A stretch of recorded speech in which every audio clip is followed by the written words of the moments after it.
Let me start by looking at various situations in this country today. ẹ jẹ́ mẹ́rin nípa ká wo onírúurú àwọn ipò tó ń ṣẹlẹ̀ bá wa lórílẹ̀‐èdè yìí lónìí.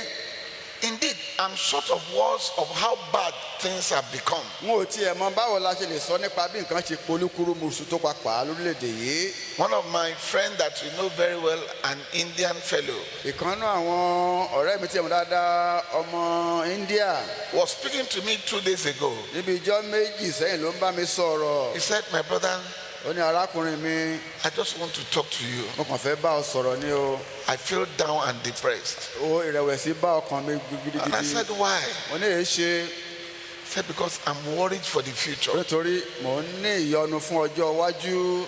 I'm afraid of what the future holds. ẹ̀rù ohun tó wà ní ọjọ́ iwájú ń bà mí. There is so much uncertainty all over the place. ọ̀pọ̀lọpọ̀ àìdánilójú ló wà káàkiri ilẹ̀. And I told him, mo sì wí fún un pé if you look at it from the eyes of an ordinary man, bí o bá fi ojú ènìyàn lásán fi wo ọ̀ràn náà, someone who is not a child of ẹni God, tí kì í ṣe ọmọ Ọlọ́run, of course you'll be afraid. mọ̀ pé eléyìí yóò fẹ́ bá ọ lẹ́rù lóòótọ́. But if you look at it from the eyes of a child of God, wọ́n tó bá ti ojú ti ọmọ Ọlọ́run fi wò ó, knowing fully well that God has your back any day, any tí time, o mọ̀ wípé ní gbogbo ìgbà Ọlọ́run wà tó ń tì ọ́ lẹ́yìn, then you know you don't have to worry. jẹ́ o nídìí láti máa dààmú. And after I said that, he laughed. lẹ́yìn tí mo wá sọ léè tó bá rẹ́rìn-ín, He said, okay, ọlọ́dà I think I can relax a bit mo lè now. farabalẹ̀ díẹ̀ báyìí sí. Maybe I've been looking at it from the eyes of someone who is not in the Lord. bóyá ojú ẹni tí kò sínú Olúwa ni mo ti fi ń wò ó tẹ́lẹ̀.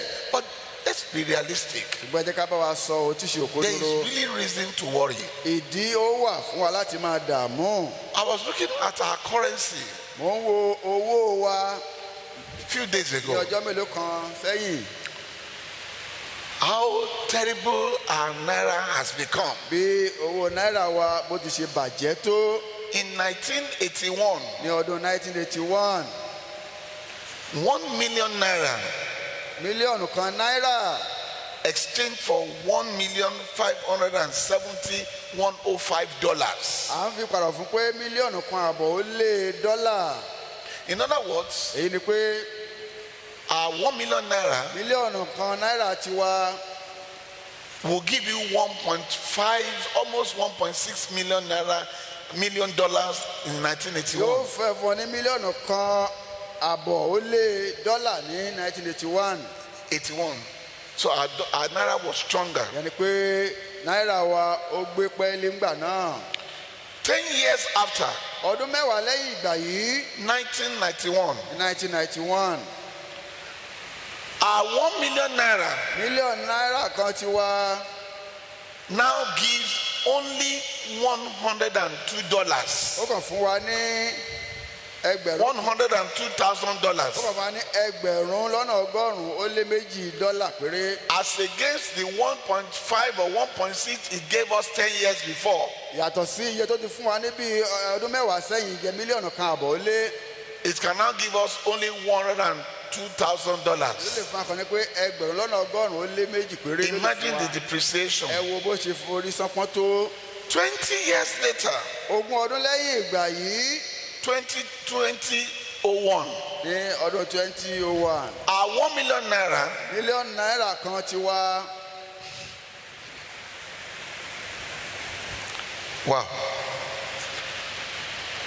now gives $8,814. ó kàn fún wa ní ẹgbẹ̀rún lọ́nà ọgọ́rin dọ́là ó lé díẹ̀. Not even 100,000 tiẹ̀ again. pé ẹgbẹ̀rún ọgọ́rùn-ún Now mọ́ 8,000. ó wá jẹ́ ẹgbẹ̀rún ọgọ́rin péré báyìí. 30 years later, ọgbọ̀n ọdún lẹ́yìn náà 2011, ní 2011 our $1 million now gives $6,382. mílíọ̀nù náírà kan wá fún wa ní ẹgbẹ̀rún mẹ́fà ó dín díẹ̀ ní ẹgbẹ̀rún méje dọ́là péré. From $1.5 million 30 years before. láti bí mílíọ̀nù kan àbọ̀ dọ́là níbi ọgbọ̀n ọdún sẹ́yìn. now give $6,000. nísìnyí tó fa kò ju bí ẹgbẹ̀rún mẹ́fà ó lé lọ. 40 years after, jẹ́ ogójì ọdún lẹ́yìn ìgbà yìí. 2021, ìyẹn 2021. $1 million mílíọ̀nù dọ́là $1 million naira. mílíọ̀nù náírà kan. now give $2,600. ẹgbẹ̀rún méjì àti ẹ̀ẹ́dẹ́gbẹ̀ta náírà dọ́là péré ló lè fún wa. 2,600. ẹgbẹ̀rún méjì àti ẹgbẹ̀ta dọ́là ló lè fún wa. I recall the first time I traveled abroad. mo rántí ìgbà àkọ́kọ́ tí wọ́n rìnrìn àjò lọ sí ìlú òkèrè. The cost of buying tickets iye owó ríra tíkẹ́ẹ̀tì àti wọkọ̀ òfurufú was 180 naira. ọgọ́sàn náírà péré ni. 180 naira. ọgọ́sàn náírà.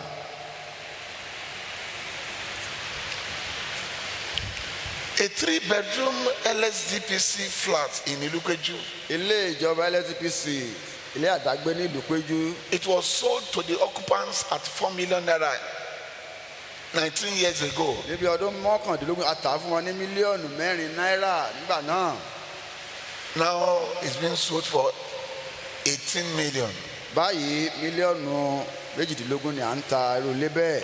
LSDPC house that is sold at 3 million in Surulere ilé ìjọba LSPC tà ní mílíọ̀nù 3 ní Sùúrùlérè. is going for 15 million. ó ti di mílíọ̀nù 15 báyìí. A bag of cement àpò sọ́mọ́ǹtì that's sold at 50 naira tí a tà ní 50 náírà. is now being sold at 3,200.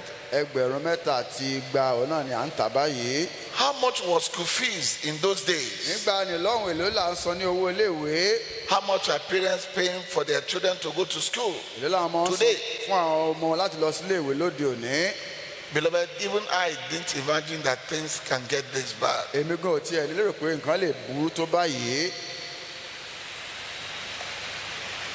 Looking at this trend, tí a bá wo àwọn ìṣẹ̀lẹ̀ wọ̀nyí, it's enough to make anyone afraid. èyí tó láti mú ẹ̀rù bà ẹnikẹ́ni. If not for yourself, bí ìbájú fún ara rẹ, but for the future of your wọ́n children. fún ọjọ́ ọ̀la àwọn ọmọ rẹ. And what would this country be like pé nígbà náà báwo ni orílẹ̀-èdè yóò wá ṣe rí during their time ní ìgbà tiwọn, when they grow older? nígbà tí wọ́n bá dàgbà sí i.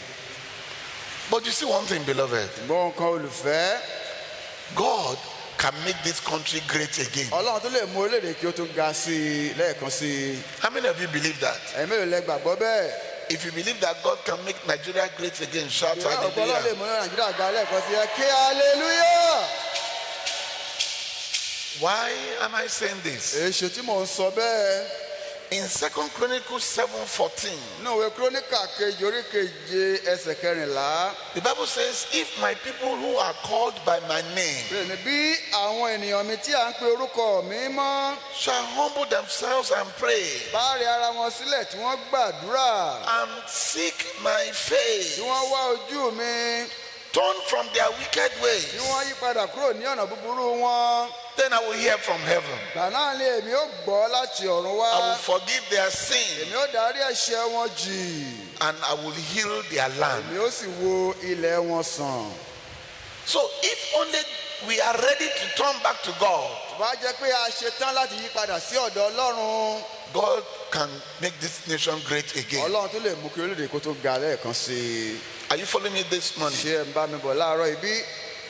But you see, beloved, gbọ́ ẹ̀rí olùfẹ́, God has not sent me to this nation today, orílẹ̀-èdè kọ́ lọ́lọ́run rán mi sí láti bá sọ̀rọ̀ lónìí, but He has sent me to you. ṣùgbọ́n ẹ̀yin ọmọ rẹ̀ ló rán mi sí. hallelujah. He has sent me to you to tell you Ọlọ́run rán mi sí láti sọ fún yín that regardless of what is going on in this nation, pé ohun yòówù tó lè máa lọ lórí orílẹ̀-èdè bó ti wù kó regardless of rí, how bad it is, bó tilẹ̀ wù kí ó burú tó, I will make you great. èmi ó sọ yín di ẹni gíga. hallelujah. amen. If you believe that God can make you great, bí o bá gbàgbọ́ lọ́n lè sọ ọ́ di ẹni ńlá regardless of the situation of this country, lábẹ́ bó ti wù kí ipò orílẹ̀-èdè yìí kó rí. shout a glorious Ké hallelujah. hallelujah.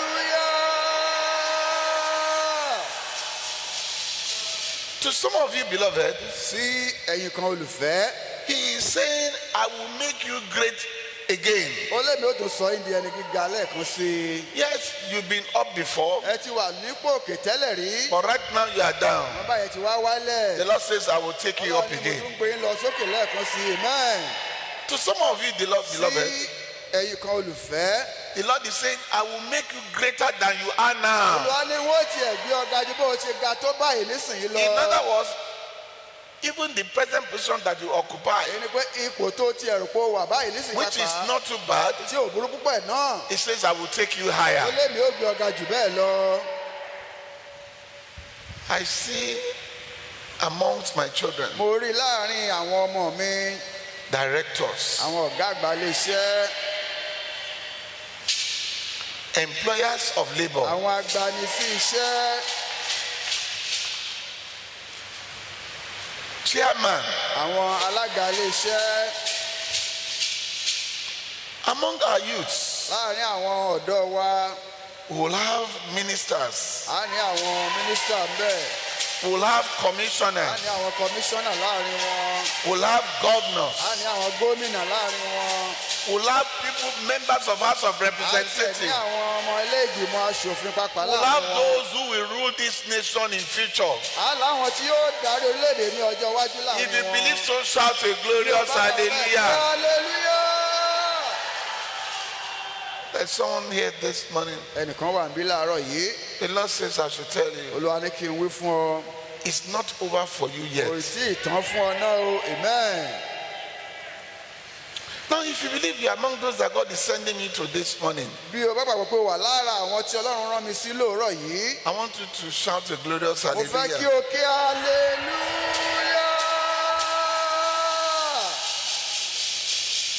There is good news this morning ìròyìn rere ń bẹ fún wa láàárọ̀ yìí. because the Lord says, I've looked at the situation of things around Olúwa ní mo ti wo ipò tí nǹkan wà ní gbogbo àyíká. and I've seen how bad it mo is. sì rí bí ó ṣe burú tó. But I'm ready to help my children mo ti múra tán láti ran àwọn ọmọ mi lọ́wọ́. to become great even in the midst of all that is going on. láti di ẹni gíga láàrin tó tiẹ̀ ń lọ lọ́wọ́lọ́wọ́ ìpapà gan. Regardless of the situation of the country or circumstances, lábẹ́ bó ti wù kí ipò àbí àyè tí orílẹ̀-èdè kó tiẹ̀ wà kó rí. I am ready to help them. mo ṣetán láti ràn wọ́n lọ́wọ́. I'm trusting God for someone this morning. mo ń gbẹ́kẹ̀lé Ọlọ́run fún ẹnìkan lóòrọ̀ yìí. I'm believing God for someone here mo ń gba today. Ọlọ́run gbọ́ fún ẹnìkan bí lónìí. The journey for the turnaround, all around turnaround in your life, pé ìrìn àjò ìyípadà yíyípo nínú ayé rẹ for the better, sí dáadáa. starts ó now. bẹ̀rẹ̀ báyìí. Amen. Starts today. bẹ̀rẹ̀ lónìí. Amen. If you claim it, shout hallelujah. Hallelujah. From this morning, àtòwúrọ̀ yìí lọ. things of joy, àwọn ohun ayọ̀. celebration, ayẹyẹ. happiness ìdùnnú. shall begin to take place in your Olúwa máa life. ṣẹlẹ̀ nínú ayé rẹ. Amen. I am saying this as a servant mo of the sọ Most High God. gẹ́gẹ́ bí ìránṣẹ́ Ọlọ́run ọ̀gá I am ògo. saying it as his representative in your life. gẹ́gẹ́ bí aṣojú Ọlọ́run nínú ayé rẹ. So shall it be in Jesus' mighty name. Kọ́lá Jésù. Please look at someone Jọ wo ẹnìkan. next to you this tó wà morning. lẹ́gbẹ̀ẹ́ ọ̀dọ̀ rẹ láàárọ̀ yìí. Say very soon you will be smiling. láìpẹ́ jọjọ ó bẹ̀rẹ̀ sí rẹ́rìn múyẹ́. Tell another person tó sọ fẹ́lòmíì with all joy tayọ̀tayọ̀. that help is on the way. ìrànlọ́wọ́ ó ń bọ̀ lọ́nà. Amen. The psalmist says, I will lift up my eyes unto the east from where cometh my help. onísàmù ni èmi ó gbé ojú mi sí orí òkè wọn níbo ni ìrànlọ́wọ́ mi ti wà. The first question here is this. ìbéèrè àkọ́kọ́ níbí nìyí. From where? níbo. Yes, help is on the way. lóòótọ́ ìrànlọ́wọ́ ń bọ̀ lọ́nà. But where is the help coming from? mọ́bó ni ìrànlọ́wọ́ náà ló ti ń bọ̀ wá. Surely not from man. dájúdájú kì í ṣe láti ọ̀dọ̀ ènìyàn. No. rárá. The psalmist says, I will cry to God. onísàmù ni èmi ó kígbe pé Olúwa. In Psalm 60 verse 11, ní orin Dáfídì 60:11. he says, give us help against the enemy. ó ní ẹ fún wa ní ìrànlọ́wọ́. Because human assistance is worthless. nígbà ìkútó pé asán ni ìtìlẹ́yìn ènìyàn.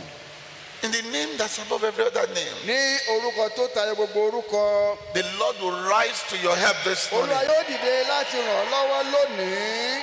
Those of you that men have been failing, Èyí tí àwọn ènìyàn ti ń jákulẹ̀. those of you have put your trust in man and they have failed you, Èyí tẹ́ ẹ ti gbẹ́kẹ̀lé ènìyàn tí wọ́n ti já yín kulẹ̀. this morning Lóòrọ̀ yìí, the Lord will send help to you. Olúwa yóò rán ìrànlọ́wọ́ sí yín. If you have received it, shout Bí ẹ bá ti gbà hallelujah. ẹ kí hallelujah. If you are expecting help from man, Bí o bá retí ìrànlọ́wọ́ láti ọwọ́ ènìyàn, it can fail. ó lè kùnà. Why? Èṣe. Even if the man is willing to help you, Bẹ́ẹ̀ni náà bá tiẹ̀ ní lọ́kàn láti ràn ọ́ lọ́wọ́ pàápàá, it can fail. ó lè kùnà. Why? Èṣe. James 4:14 tells us. James Jákọ́bù 4:14 orí kẹrin ẹsẹ̀ kẹrìnlá sọ fún wa that we don't even know what will happen tomorrow. wípé a ò tiẹ̀ mọ ohun tí yóò tiẹ̀ ṣẹlẹ̀ lọ́la.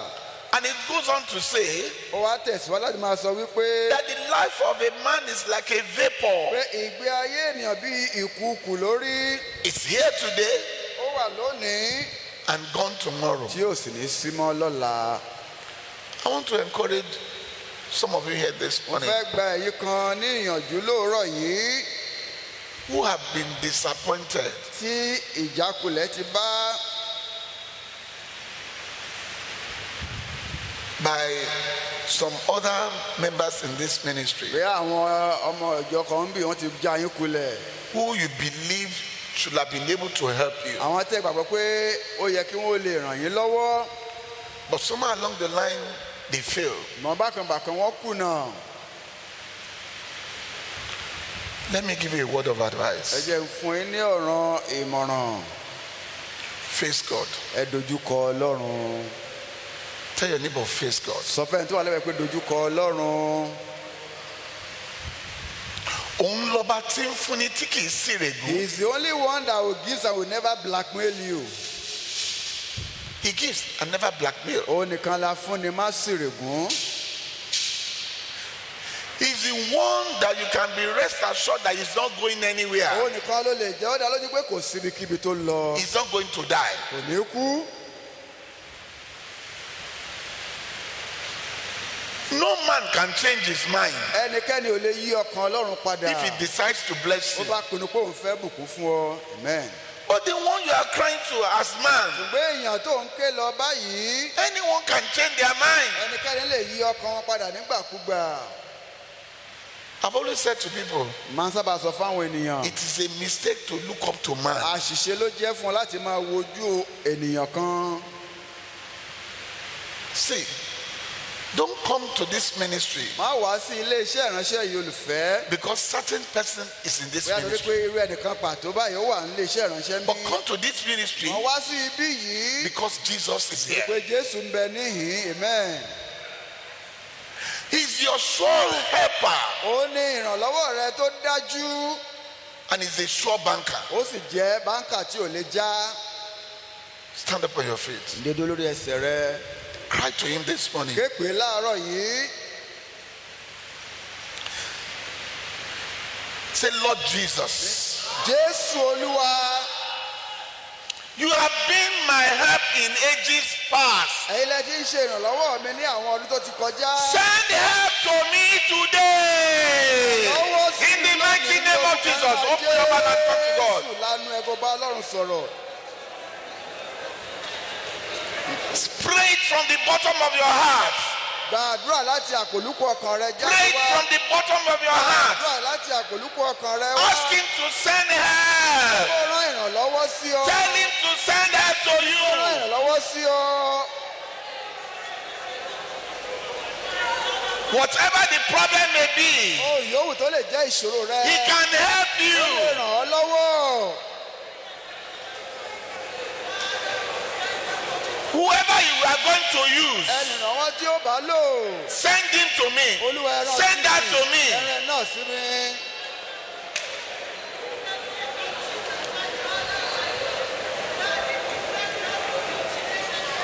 In Jesus' mighty name we are praying. Ní orúkọ ńlá Jésù la gbàdúrà. And so shall it be in Jesus' Bẹ́ẹ̀ name. ni yóò sì rí ní orúkọ ńlá Jésù. If you believe help is on the way, shout Bí o bá gbàgbọ́ hallelujah. lọ́nà kí hallelujah. Please be seated. God bless you. Jẹ́ ká jókòó, Ọlọ́run yóò bùkún fún wa.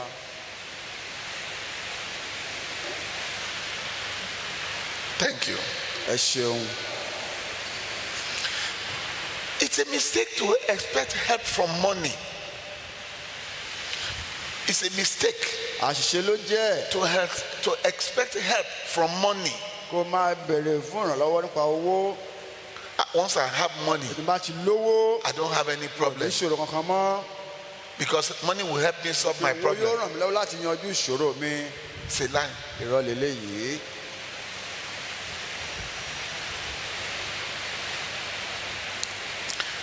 Proverbs 23 verse 5 tells us Òwe orí kẹtàléníogún ẹsẹ̀ karùn-ún wí fún wa wípé that money can develop wings and fly away. pé owó ó lè wu ìyẹ́ kí ó sì fò lọ. Not only that, Kì í ṣe léyìí nìkan. money can buy medicine, but it can never buy healing. Owó lè ra egbòogi ṣùgbọ́n kò lè ra ìwòsàn. Money can buy bed, Owó lè ra ibùsùn but it cannot buy sleep. ṣùgbọ́n kò lè ra oorun. Money can buy comfort, A lè fi owó ra ìtura. but that does not mean that you be comfortable. Ìgbélé yóò sọ wípé bóyá ara yóò tù ọ́. Are you following me this morning? Ṣé ẹ̀ ń bá mi bọ̀ lóòrọ̀ yìí bí? So where is my help coming from? Ǹjẹ́ ń bọ̀ wá ní ìrànlọ́wọ́ mi wá ti ń bọ̀? The first part of Malachi chapter 3 verse 6 says, Bákan nínú Málákì orí kẹta ẹsẹ̀ kẹfà wípé Malachi chapter 3 verse 6. Málákì orí kẹta ẹsẹ̀ It says, kẹfà. I the Lord never change. Ó ní èmi ni Olúwa, èmi kò yí padà. What am I trying to say, beloved? Kí ló náà tí mo ń gbìyànjú àti sọ olùfẹ́? Your help, Ìrànlọ́wọ́ rẹ, my help, ìrànlọ́wọ́ mi, our help ìrànlọ́wọ́ wa. is coming from God who can never change. Ọ̀dọ̀ Ọlọ́run tí kò lè yí padà láéláé. Òun The náà ló one fún who is wa. the same yesterday Ẹ jẹ́ pé ọ̀kan náà ni lánàá, Today, lónìí, and forever. tó sì wà bẹ́ẹ̀ títí láéláé. What he did in the Ohun past, tó ṣe látẹ̀yìnwá, he can do ó again. tún lè ṣe lẹ́ẹ̀kan sí i. As he did for Ó Hannah, ti ṣe fún Hánà, as he did for ó Sarah, ṣe fún Sárà, as he did for ó Elizabeth, ṣe fún he can do Elizabeth, the same ó again. tún lè ṣe bẹ́ẹ̀ lẹ́ẹ̀kan That sí is i. why this morning Ìdí náà rèé lóòrọ̀ I'm yìí. believing God Ó ń gba Ọlọ́run for gbọ́. everyone trusting God Ọ̀gbẹ́ni tó ń gbẹ́kẹ̀lé for fruit Ọlọ́run of the womb, fún èso that inú. help is on the way. Ìrànlọ́wọ́ ń bọ̀ lọ́nà. If you Amen. believe so, shout hallelujah. Ké hallelujah.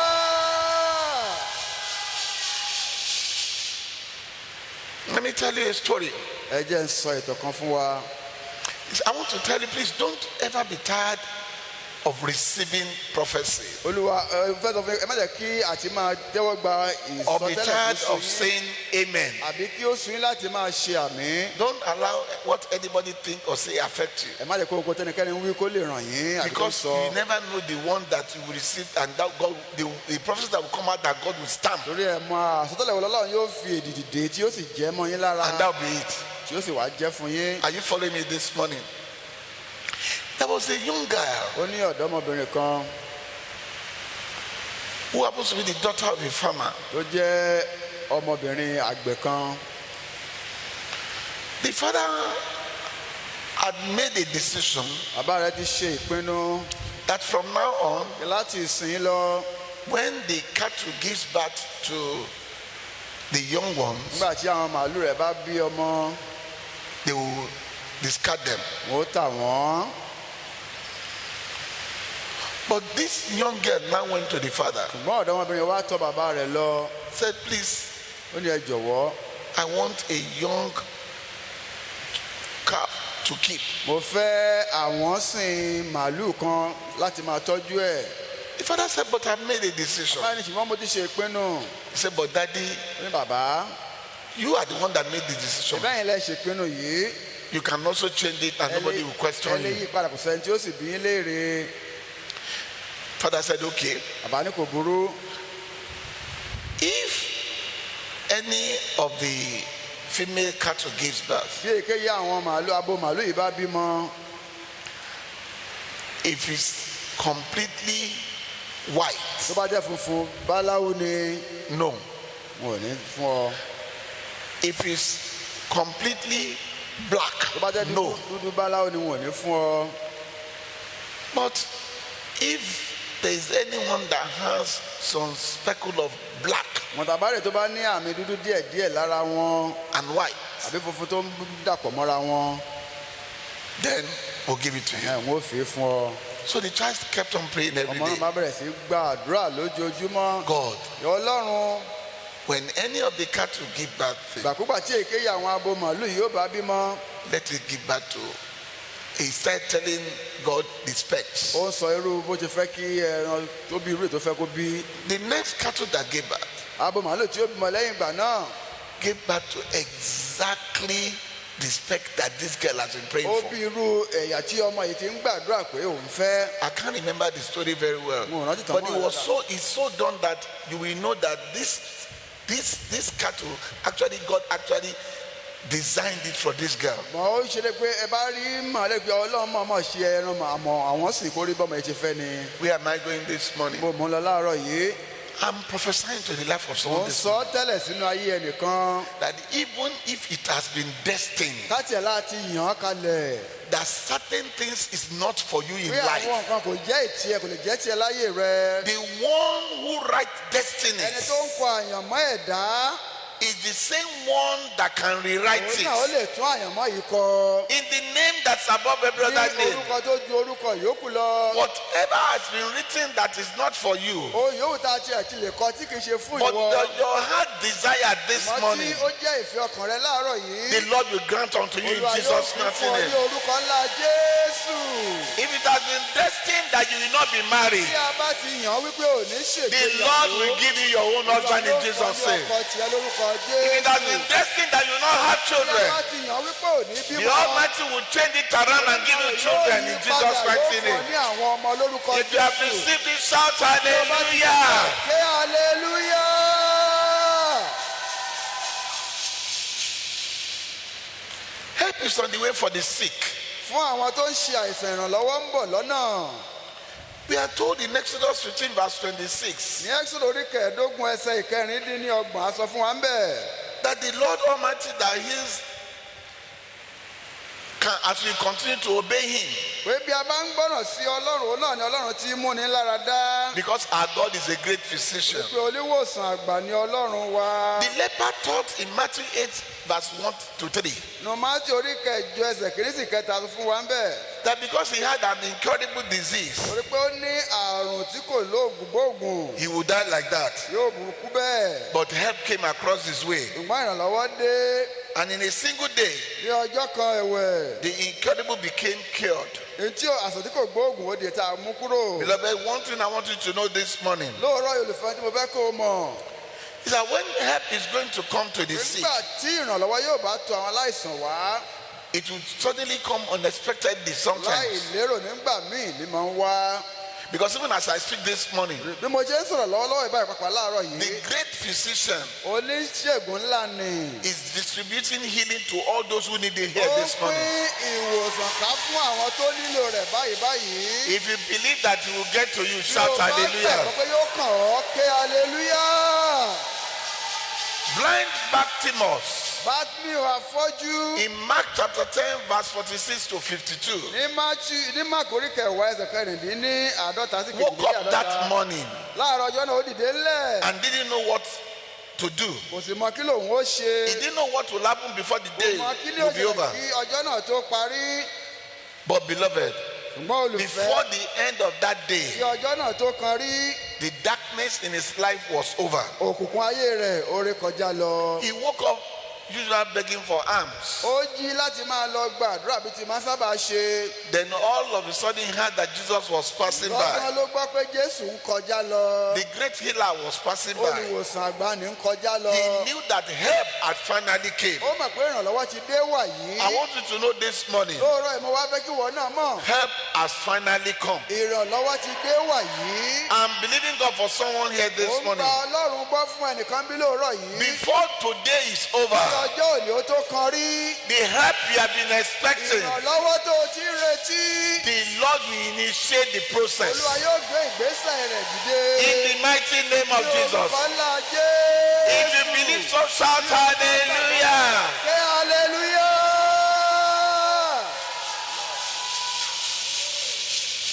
Do you believe that God can make you great? Yorùbá gbọ́dọ̀ lè sọ ọ́ di ẹni ńlá bí. This morning, Lówùúrọ̀ yìí, we are looking at anointing for greatness. ohun tá à ń yẹ̀wò ni ìfòróróyàn fún àti di ńlá. Genesis 15 to 20. Jẹ́nẹ́sì orí kẹẹ̀ẹ́dógún ẹsẹ̀ kẹẹ̀ẹ́dógún sí ẹsẹ̀ ogún. Tells us about the story of Joseph. Ó sọ fún wa nípa ìtàn Jósẹ́fù. If you remember the story very well, Bí ẹ bá rántí ìtàn náà dáadáa, it was right in the midst of uncertainty láàárín ipò àìdánilójú yìí gan-an, about what the future held for him nípa kí ni ọjọ́ iwájú kí ló mú dání fún un, that God made him great in ni Egypt. Ọlọ́run sọ ọ́ di ẹni gíga ní ilẹ̀ Íjíbítì. There is so much uncertainty in this nation today. Àìdánilójú ó wọ́pọ̀ ní orílẹ̀-èdè lónìí yìí. The same God that made Joseph great, Ọlọ́run kan náà tó sọ Jósẹ́fù di ẹni ńlá right in the midst of uncertainty láàárín àwọn ipò àbí ìṣẹ̀lẹ̀ àìdánilójú ni concerning his future, lórí while he was in Egypt, nígbà tó wà ní Íjíbítì, when he didn't even know anyone, níbi tí ò tiẹ̀ ti mọ ẹnikẹ́ni. and God made him the number 2 powerful person in Egypt. Ọlọ́run wá ṣe é ní alágbára kejì ní That Íjíbítì. same God is the one who has sent me here to you Ọlọ́run today. kan náà ló rán mi sí yín bí lóòrọ̀ He yìí. says, I can make you Ó great, ní mo lè sọ ọ́ di ẹni ńlá. even in the midst of the uncertainty in this nation. Láàárín àìdánilójú tó ń lọ lórílẹ̀‐èdè yìí pàápàá. Look at Genesis 15 to 20. Joseph's brothers realized that what their father's death could mean. Àwọn arákùnrin sọ́gbà tí wọ́n mọ ohun tí ikú bàbá wọn túmọ̀ sí. So they thought, what if Joseph holds a grudge against us? Bóyá Jósẹ́fù yóò kórìíra wa. What if he decides to pay us back for all the evil we did to him? Yóò sì gbẹ̀san gbogbo ibi tí a ti ṣe sí i lára wa. They sent a messenger to Joseph to say, Wọ́n sì wá ránṣẹ́ tọ̀ Jósẹ́fù lọ wípé before your father died, he commanded us. bàbá wa ti pàṣẹ kí ó tó kú pé This is what you should say to Joseph. báyìí ni kí ẹ̀yin kí ó wí fún Jósẹ́fù pé I am begging you to forgive the crime and the sin your brothers committed against you. èmi bẹ̀ ọ́ dárí ìrékọjá àti ẹ̀ṣẹ̀ àwọn arákùnrin rẹ jì wọ́n. What they did to you was very evil. Orí ibi tí wọ́n ti ṣe sí ọ. So now, please forgive our crime, Nísinsìnyí àwa bẹ̀ ọ́ dárí ìrékọjá àwọn because we are ìránṣẹ́ wa jì wọ́n. servants of your father's God. Torí a jẹ́ ìránṣẹ́ Ọlọ́run bàbá rẹ. Joseph cried when he got their message. Jósẹ́fù sọ fún nígbà tí wọ́n sọ fún Then un. his brothers also came and immediately bowed down in front of him. Àwọn arákùnrin rẹ̀ sì wá pẹ̀lú wọ́n sì wólẹ̀ níwájú rẹ̀. We are your slaves, they said. Wọ́n wí pé wo ìránṣẹ́ rẹ ni àwa ṣe. Joseph said to them, Jósẹ́fù wí fún wọn pé don't be afraid. ẹ má bẹ̀rù. I can't take God's place. Èmi á wà ní ipò Ọlọ́run bí. Even though you planned evil against Wọ́n me, bí ó ṣe tí ní ibi ni ẹ̀yin rò sí mi. God planned good to come out of it. Ṣùgbọ́n Ọlọ́run mọ̀ ọ́ sí rere. This was to keep many people alive, Láti mú ṣe bí ó ti rí lónìí láti fi dá ọ̀pọ̀lọpọ̀ là. as he is doing now. Bí ó ti ṣe lónìí. Beloved, this morning, Olùfẹ́ lóòrọ̀ yìí. the Lord has sent me to someone Olúwa ti rán mi sí ẹnìkan. who actually believed Ẹni tó ń pàápàá gbàgbọ́ that he or she could not amount to anything in pé life. òun ò lè já mọ́ ohunkóhun mọ́ láyé yìí. Not to talk of being great. A máa sọ pé kò tiẹ̀ wá dẹni ńlá. The message I have this morning Iṣẹ́ tí mo ní fún ọ láàárọ̀ yìí. is that the Lord says, Olúwa wí pé if you're in that category, tó bá wà nínú ipò báyìí. the Lord says, I will make you great. Olúwa ni wọ́n sọ ọ́ dẹni ńlá. Amen. If that person is you, shout Bá jẹ́ hallelujah. ìwọlé náà ké hallelujah. Not only am I here to tell you that God says He will make you great, Kì í ṣe pé mo wá ń bí láti sọ pé Ọlọ́run yóò sọ yín di ẹni ńlá nìkan. but I will also be telling you on how to actualize that greatness. Ṣùgbọ́n bẹ́ẹ̀ ó ti di gíga náà bẹ́ẹ̀ ṣe rẹ̀ ńlá náà ń wó sọ fún yín bẹ́ẹ̀ ó ti ọ̀nà tẹ́ ó gbà ṣe. Beloved, Olùfẹ́, but I need you to understand. mo ní láti jẹ́ kí òun kan kó yé yín. Those that God is sending me to this morning, Àwọn tí Ọlọ́run rán mi sí lóòrọ̀ yìí, they are His true children. àwọn ọmọ rẹ̀ ní tòótọ́ ni wọ́n. Because no good father will see any of his children suffering torí bàbá rere kan kò ní rí kí èké ìyá ọmọ rẹ̀ kó máa jìyà. and not do anything about wọ́n bá it. sì wá nǹkan ṣe sí ọ̀rọ̀ wọn. And we know that our God is the ultimate father. a sì pé bàbá wa ní bàbá tó ju bàbá lọ. And he's here this morning ó sì wà ń bí láàárọ̀ yìí to help his true láti children. ran àwọn ọmọ rẹ̀ tòótọ́ lọ́wọ́. Very quickly, if you know you are not his child yet, tó o bá mọ̀ pé ìwọ fúnra lọ́kàn rẹ̀ mọ̀ pé ò tí ì di ọmọ ọlọ́run ní or you are tòótọ́. not too sure whether you are a child of God, àbí kò dá ọ lójú bóyá ọmọ ọlọ́run ní àbí o kì í ṣe or ọmọ if rẹ̀. they ask you today, àbí wọ́n bá bi ọ́ léèrè lónìí. if rapture should come now, will you make it to bí heaven? ìgbàsókè yóò bá dé báyìí ṣó dáa pé ó lè lọ sókè bí. And you cannot answer that question directly. tó o sì lè fi ọwọ́ sọ̀yà dáhùn ìbéèrè In other words, you are not too sure whether you are a child of èyí ni God. pé kò dá ọ lójú tó bóyá ọmọ ọlọ́run ni ọ́. Because I want you to benefit from this torí pé message. mo fẹ́ kó o jàǹfà nínú wàásù òní Because yìí. it's only his children that God wants to help. pé kìkì àwọn ọmọ ọlọ́run tòótọ́ nìkan lọ́lọ́run fẹ́ ràn lọ́wọ́. Out of the present predicament of this nation. kó o ní ipò tó wà lórílẹ̀ tí kò bọ́ If you ara are not wọn his yìí. child yet, bó o bá tí ì di ọmọ or you are ọlọ́run not dáadáa sure, yìí, àbí o dára rẹ lójú. please quickly come forward and let's pray yára wá sí iwájú kó o jẹ́ ká so that you can gbàdúrà. become one of his kó o lè children. di ìkan náà àwọn ọmọ rẹ̀. Very quickly. kíákíá Just kíákíá. if only those, if you are not sure, just come. If you are not sure, immediately confess your life to him. bó ti wá jẹ́wọ́ ẹ̀ṣẹ̀ Ask rẹ him to fún ọ. receive you ní kó tẹ́wọ́ gbà and make ọ́. you one of his own from ó sọ ọ́ today. di kan náà àwọn tiẹ̀ látòní lọ.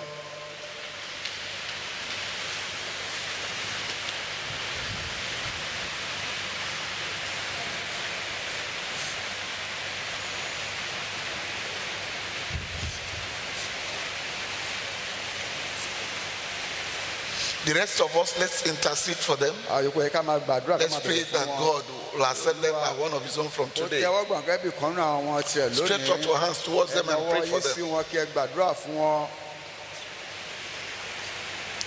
Savior, please receive them olùgbàlà ẹ tẹ́wọ́ gbà wọ́n. even as they come to you. bí wọ́n ṣe tọ̀ yín wá yìí. We give you all glory and a honor fi gbogbo ògo àti ọlá fún for yín their fún lives. ìgbé ayé wọn. Your word made us to understand ọ̀rọ̀ yín sì jẹ́ kó yé wa. that as many as received you, pé àwọn tó bá gbà yín. you gave the power to become the ẹ sons fi of agbára God, fún láti di ọmọ ọlọ́run. even unto them that believe in your name. fún àwọn tó gba orúkọ yín gbọ́. That's why this morning, bí náà ní láàárọ̀ yìí. my Lord and my Savior, olúwa àti olùgbàlà mi. please save their souls, ẹ gba ọkàn àwọn wọ̀nyí write their láìpẹ́. names in the book ẹ of kọ life, orúkọ wọn sínú ìwé yìí. and don't let them ever go back into the world ẹ of má sì sin. jẹ́ kí wọ́n padà lọ sínú ayé ẹ̀ṣẹ̀ mọ́. Anytime they call on you from today, Lord, nígbà tí wọ́n bá kẹ́kọ̀ọ́ yẹn lónìí olúwa. please answer them by ẹ fire. fi iná dá wọn In lóhùn Jesus' bàbá. name we are praying. ní orúkọ jésù Please go back to làgbàdúrà. your seat and ẹ remain padà lọ seated. sí àyè yín. Now we are sure àti ní ìdálójú wà that yìí. everyone here pé olúkúlùkù wa níbí yìí. will receive help from God a ó today. rí ìrànlọ́wọ́ gbà láti ọ̀dọ̀ ọlọ́run lónìí. Because everyone here now olúkúlùkù wa ń bí báyìí. is a child of God. ti di ọmọ ọlọ́run. Glory be to the name of God. gbó ní fún orúkọ ọlọ́run. That means everything I'm saying now gbogbo tí mò ń sọ láti sìn lọ. addresses everybody. gbogbo wa ló ń bá wí. Now, as I was saying, ẹbí mo ti ń bá bọ̀. I've been sent to tell you that God can make you great. a rán mi sí láti sọ pé ọlọ́run lè sọ yín di ẹni ńlá. Now, each and every one of you jẹ́ olúkúlùkù yín wà yìí. that God is sending me to today, tí ọlọ́run rán mi sí lónìí yìí. you fall under different categories. ẹ wà ní onírúurú ẹgbẹẹgbẹ́. So I shall be talking based on different categories. nínú wọn máa sọ lónìí onírúurú ẹgbẹ́ yìí tí ó wà kálẹ̀. Category number one, àwọn ẹgbẹ́ àkọ́kọ́. those that the world considers insignificant, àwọn tí ayé ti kà sí àwọn tí ò jẹ́ nǹkan kan. or those who could be called nothing. àwọn tá a kà sí pé wọ́n ti ẹ̀ jámọ́ nǹkan kan. Thank you, my Lord. bàbá mi ẹ ṣeun. There is someone here today. ẹnìkan wà níbí lónìí. The Lord says, I sent you a word years ago olúwa ní ọ̀pọ̀lọpọ̀ ọdún mo fi ọ̀rọ̀ ránṣẹ́ sí ọ through someone, láti ẹnu ẹnìkan. even in your vision, àní nínú iṣẹ́ rẹ̀ pàápàá. that I will make your case exceptional. pé wọ́n mú ọ̀ràn tiẹ̀ kí ó dá yàtọ̀. The Lord says, I should tell you, olúwa ní kí n sọ fún wẹ̀ni náà. I will honor my word in your mo life. fi ọlá fún ọ̀rọ̀ nínú ayé rẹ̀ amen.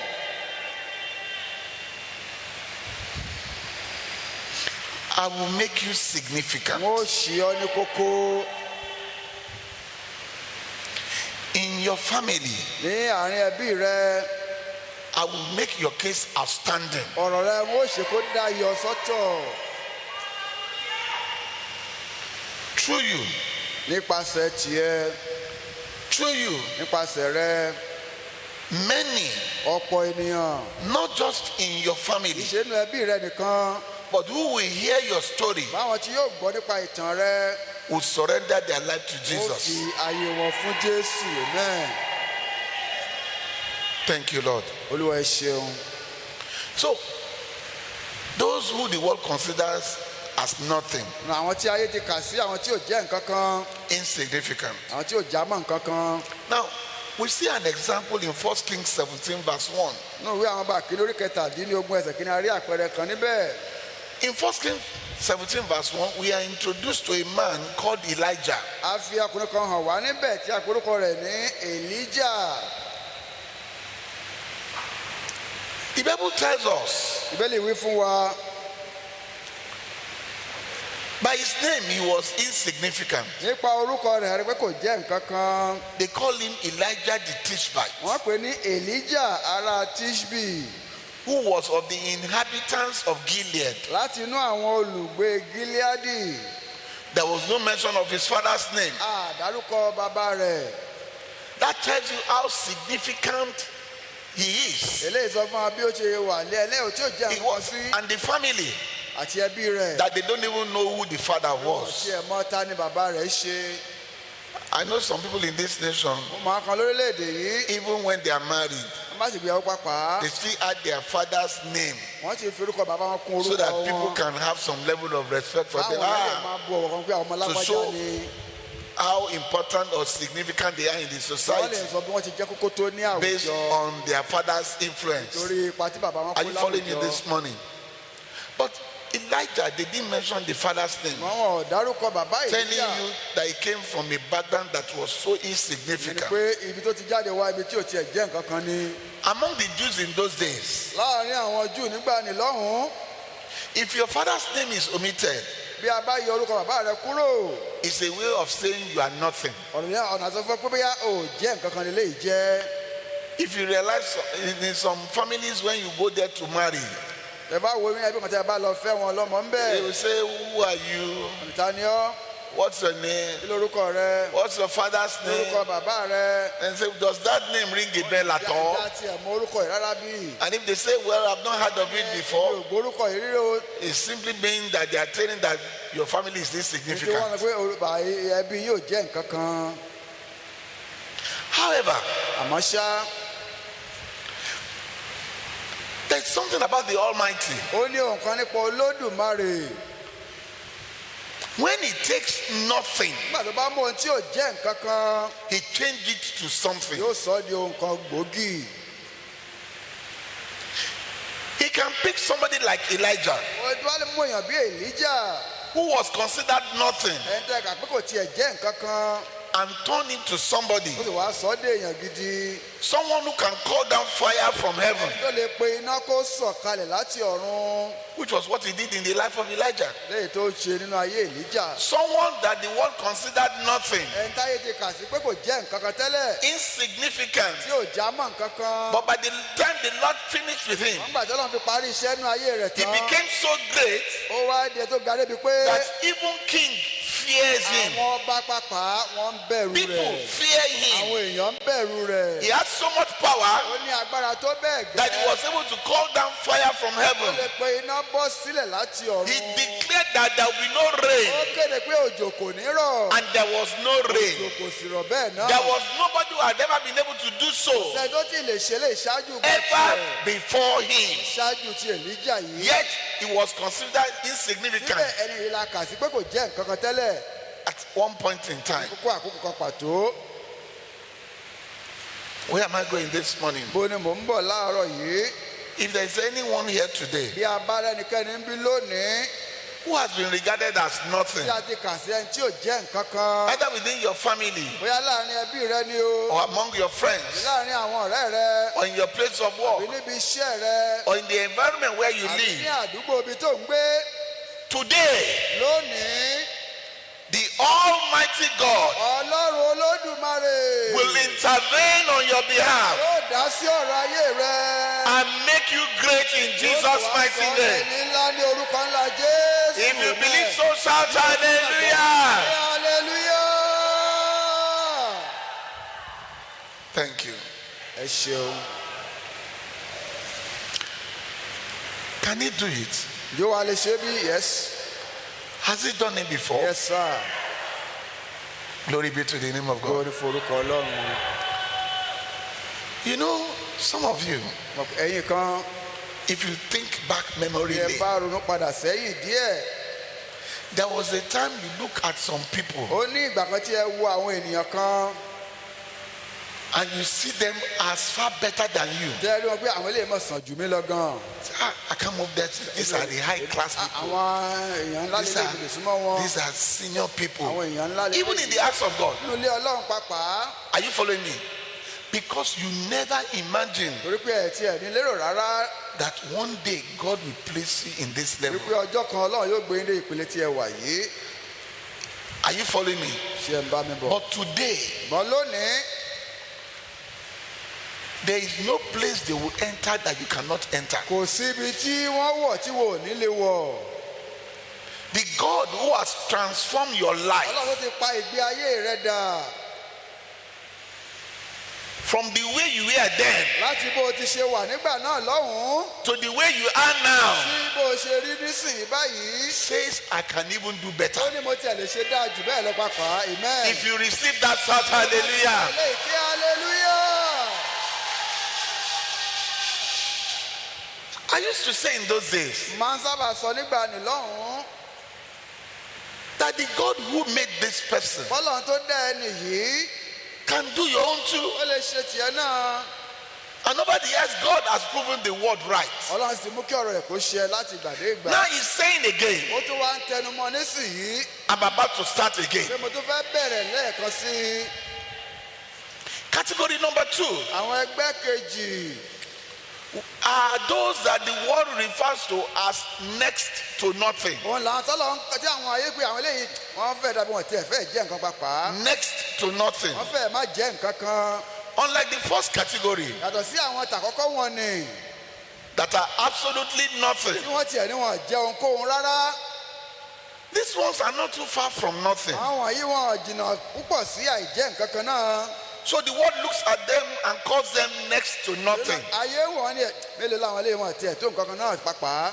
A good example is blind Bartimaeus. Àpẹẹrẹ eléyìí náà ni tí a bá wo Bátmí afọ́jú. In Mark chapter 10 verse 46, Nínú Máàkù orí kẹwàá ẹsẹ̀ kẹrìndínláàádọ́ta. we are told that blind Bartimaeus was son of Timaeus. A sọ pé Bátmí afọ́jú ọmọ Tímíù. The fact that his father's name was mentioned Torípa tiẹ̀ mẹ́nu bà orúkọ bàbá rẹ̀. meant that he came from a family that was regarded Ó fi hàn pé ó wá láti inú ìdílé tẹ́ pé a kàwọ̀ sí. as regarded as something. Tí a kà sí pé ó jẹ́ ìdílé gidi. But the thing about blind Bartimaeus was that he was a beggar. Ṣùgbọ́n kan nípa tiẹ̀ ni pé alágbe ni Bátmí afọ́jú He yìí. was poor, Tálákà ni. he was wretched, Akúṣẹ̀ ni. and was blind. Ó sì fọ́jú. Although he was next to nothing. Ó pé ó fẹ́ má jẹ́ nǹkan kan. But by the time the Almighty God finished with him in one day, Wọ́n gbà tí Ọlọ́run ló máa ṣe fi parí iṣẹ́ inú ayé rẹ̀ tán lọ́jọ́ he kan. became the center of attraction. Ó bá di ẹni gbogbo ojú wa ń wò. I am praying for someone this morning. Ó gbàdúrà fún ẹnìkan láàárọ̀ yìí. I am believing God for someone this morning. Ọlọ́run gbọ́ fún ẹnìkan láàárọ̀ yìí. You that the world considered insignificant. Ìwọ táyé ti kà sí pé òjá mọ̀ nǹkan kan. You that the world considered next to nothing. Ìwọ tí wọ́n rò pé ò fẹ́ má jẹ́ nǹkan kan. In the name that's above every other Ó name, ju orúkọ lọ. very soon Láìpẹ́ jọ you will become the center of Ó attraction. di àwòpéjọ If you believe, so shout a glorious hallelujah.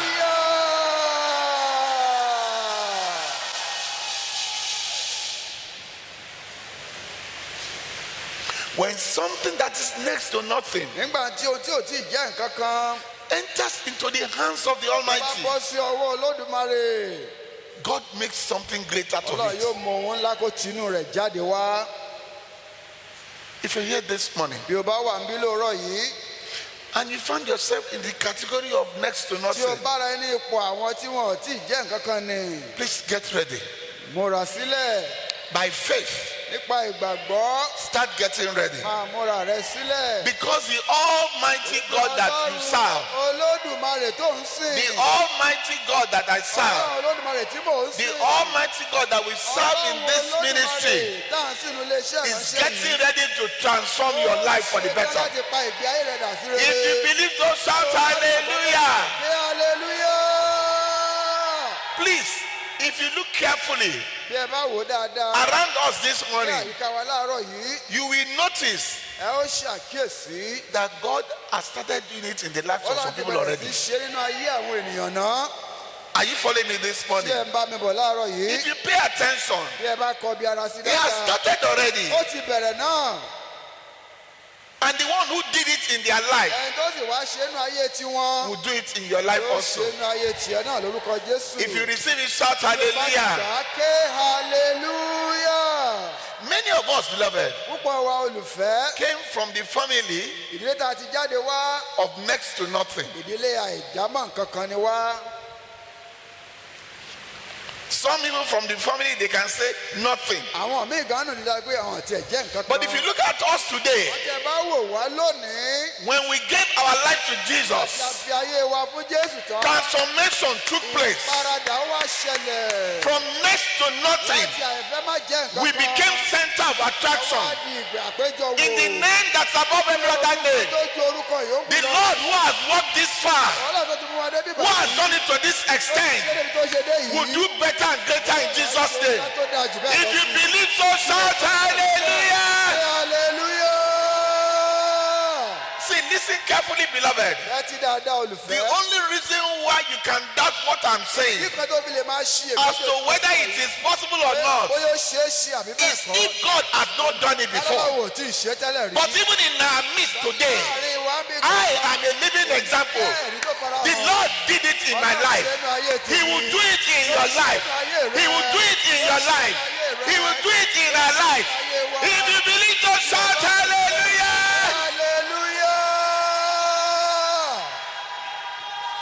Tell yourself there is hope for me. Tell your neighbor there is hope for you. If you believe so, shout hallelujah again. Thank you, Jesus. I will stop here this morning. Glory.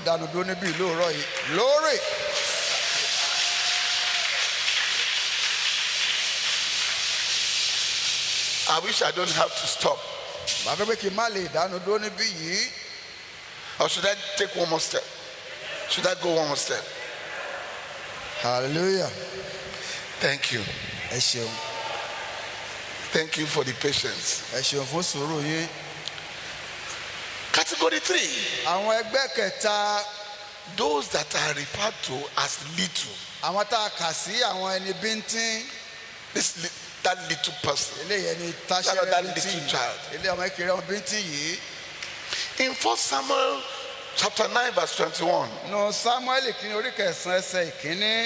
We hear the response of a man called Saul to the prophet of God who had told him that they would eat together that day. Saul replied, I am a man from the tribe of Benjamin,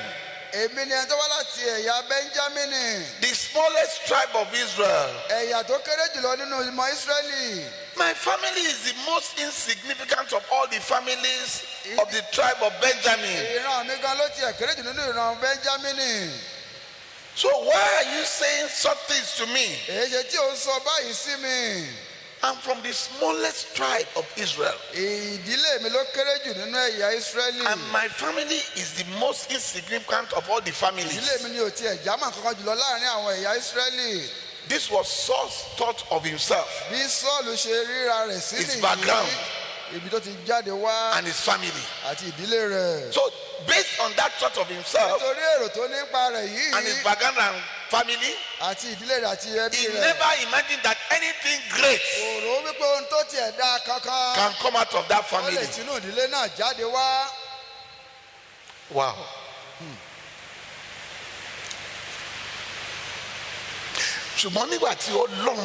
But when the Lord God Ọba oníṣàrà oníṣẹ́ ìyanu máa gbéṣẹ́ jáde. God of wonders and miracles will perform his wonders in his life. Saul tó rò pé òun ò jẹ́ nǹkan kan rárá. Saul who never thought of himself to be anything. Saul tó rò pé ibi tóun ti jáde wá ta làwọn ta ló mú àwọn. Saul who regarded where he came from as being nothing, insignificant. Ọlọ́run sọ fún wípé sẹ́. The Lord said unto him. Àní láti inú ìdílé tí ò jẹ́ nǹkan kan yìí. From this very insignificant family. Nínú ìdílé iṣẹ́. From this very family. Láti máa mú olórí ìlú ìjáde. I will raise up a king. Ìwọ gángan. And you yourself. Tó o tiẹ̀ rò pé o jẹ́ mọ́ nǹkan kan. That you regarded yourself as being nothing. Ìwọ la máa fọ olórí Israel. I shall be the king of Israel. Everything about Saul was little. Ohun gbogbo nípa Sọ́ọ̀lù bíntín ni. Little family. Ìdílé bíntín. Little tribe. Ẹ̀yà bíntín. In a little nation. Ní orílẹ̀-èdè bíntín. But by the time the Lord God Almighty. Mọ̀ngbà tí Olúwa Ọlọ́run Olódùmarè. All it took was a oil. Òróró lásán báyìí ló pè fún. Hallelujah. All it took was a oil. Òróró lásán òun náà ni Ọlọ́run lò. And the one who referred to himself as little. Ẹni tó ti kára rẹ̀ sí ẹni bíntín yìí. Became the king. Ló bá di ọba. Just all it took was the oil. Òróró lásán òun náà ni a dà lé lórí. By that anointing. Nípa ìfòróróyàn náà. His life was transformed. Ìgbé ayé ẹ̀ bá paradà. The Bible says the moment the oil landed on his head. Kété tí òróró yìí tí ó dà lé lórí. Transformation took place. Ìparadà ṣẹlẹ̀ nínú ayé rẹ̀. I'm prophesying. Èmi wá ń sọ tẹ́lẹ̀. To someone here this morning. Sí ẹnìkan níbí lóòrọ̀ yìí. You might be little. O lè jẹ́ bíntín. But before you die. Kó o tó kú. The world will hear about you in the mighty name of Jesus. Ayé yóò kúrò rẹ̀ ní orúkọ ńlá Jésù. In a positive way, in the mighty name of Jesus. Ní orúkọ ńlá Jésù. If you believe, so shout hallelujah. Hallelujah.